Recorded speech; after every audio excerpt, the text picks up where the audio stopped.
What's going on all you gamers? Today I'm going to be going over a little bit of Dungeons & Dragons Dark Alliance. I'm going to be giving my first looks, my kind of review on it as such at the start.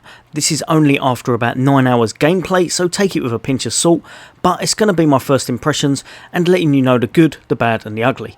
So if you want to know if it's worth picking up at the start, if there's any issues and what I liked and didn't like, then stay tuned. That's coming up next.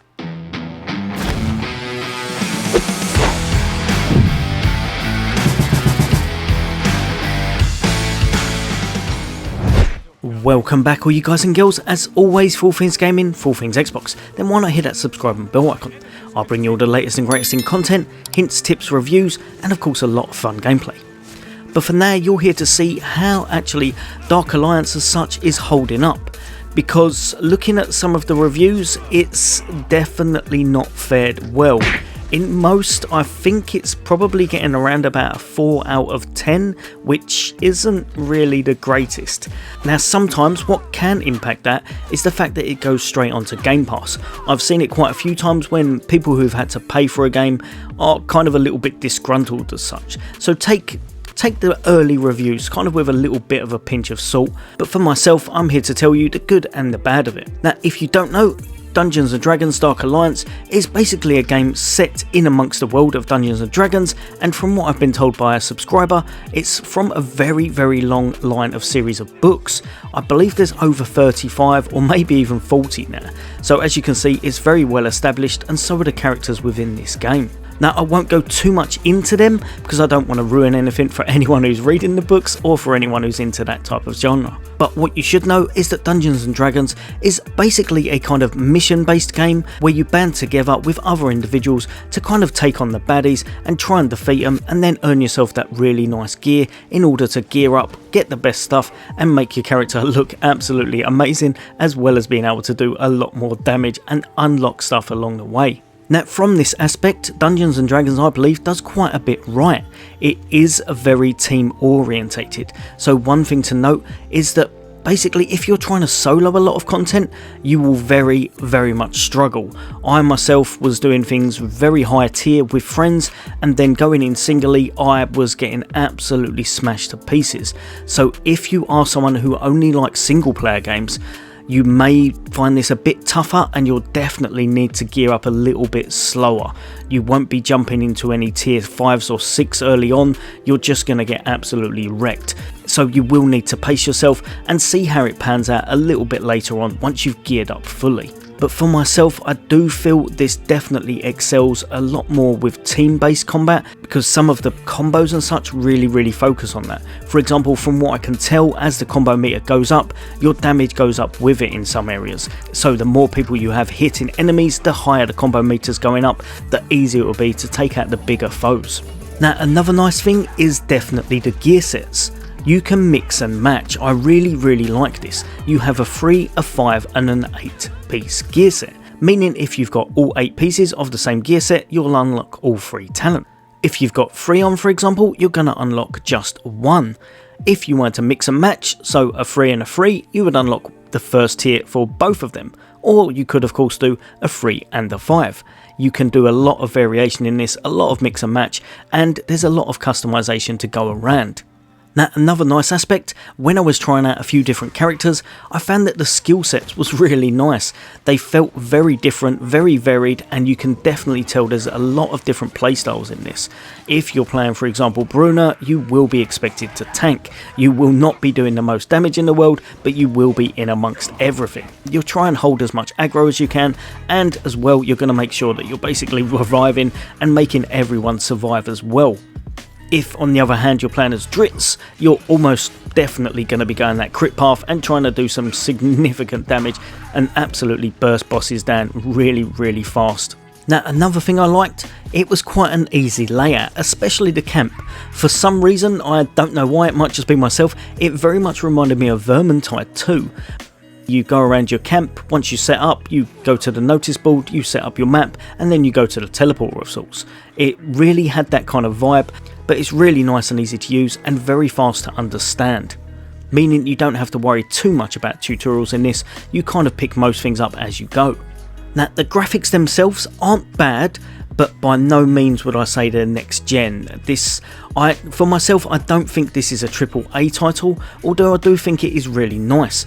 It definitely excels at multiplayer. I would say when you're playing with friends, you can really get caught up and sink a few hours into this, just trying to develop your character, get further in the game, and just having a lot of fun, especially if you're trying it on the higher tiers and you're really struggling, but you're kind of clinching your way through and getting through because you're having some great teamwork.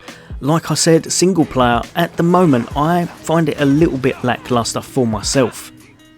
Now, one really nice thing that you can do in this game is, like I said, gearing up. These games are always about gearing up, making your character as strong as possible, a bit of customization, and just having a lot of fun as you go with it, personalising your character. With this, it's no different. You can put on a lot of varied gear sets, you can upgrade them as you go, and they have different tiers, ranging from 1 to 5 currently, 5 being the best, 1 being the weakest. So what you're going to do is try and make sure you kind of do the higher content, getting the best gear in the game, and then leveling that up. Also, you're able to unlock a lot of skills as you progress, and of course customize your character by changing their attributes and stuff.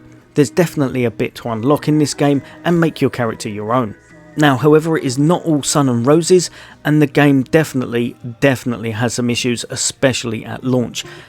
Like every game lately, which is really weird. It's very much like they're bringing them out and we kind of beta test them again. But yeah, at launch this game definitely has a flurry of issues, and I'll go over a few of them now. One really good example is if you're playing with a group of close friends or a well organised team, it's really good and well coordinated, meaning that obviously if you want to do the higher tier stuff, try and progress really nicely and get that really good loot, say for example the 4s and the 5s, you really are rewarded for it. Working in a nicely knit team really feels rewarding in this game. If however you're searching online, I would say when you go in it is a little bit hit and miss at the moment. Obviously the game is very new, so people are quite low level, meaning that if you want to get that higher content, you want the higher gear stuff, a lot of times when you're just searching for people, when you're searching for games through public, you're not going to be doing that. They're going to be jumping in at the low level. So unless you can organise it in some way, say for example we're looking for game post or something along those lines, you'll definitely struggle to be kind of doing the content you want. And another thing is, if someone is already that character that you're playing as, you will have to pick a different character.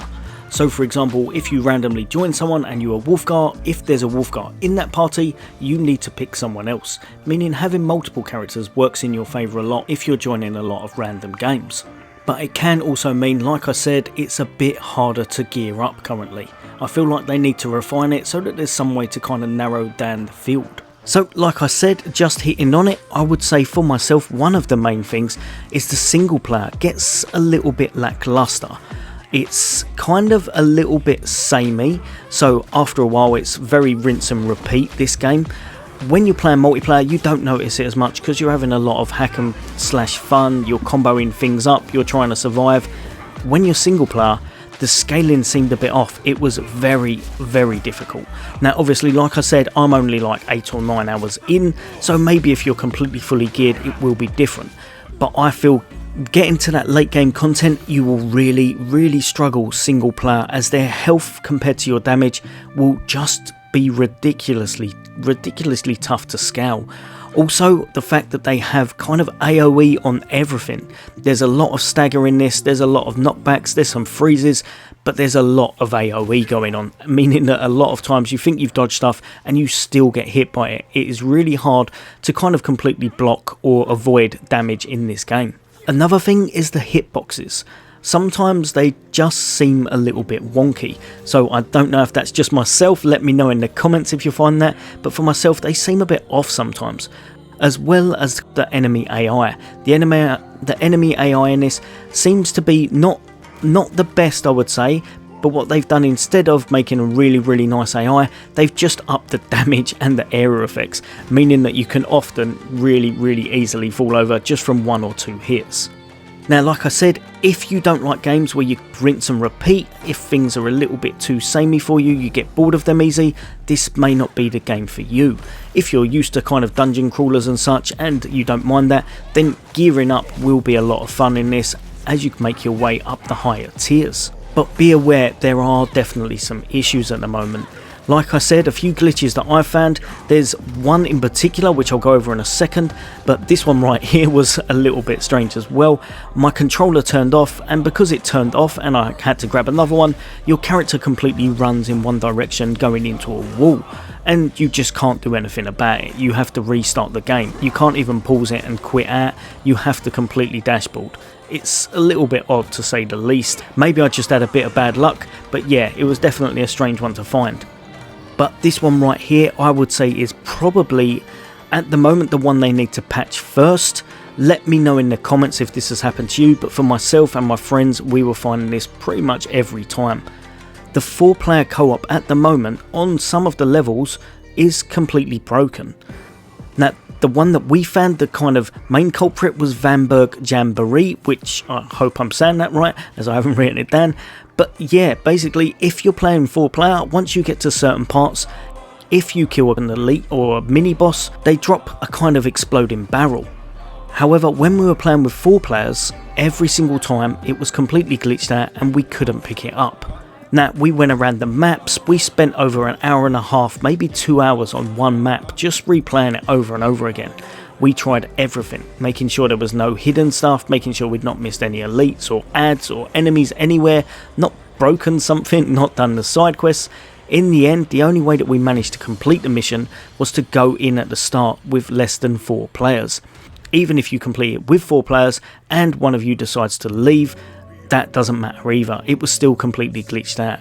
So be aware, at the moment there are a few issues, but it seems to me to only be on the 4-player aspect, which is very, very odd. I've not encountered that before in a game.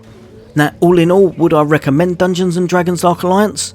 I think, honestly, 100% if you're on Game Pass, give it a go. It's free, it's fun, and I think as long as they can patch a few things and sort out some of those issues, it will be a really nice game to gear up and have a lot of fun in 3 or 4 players.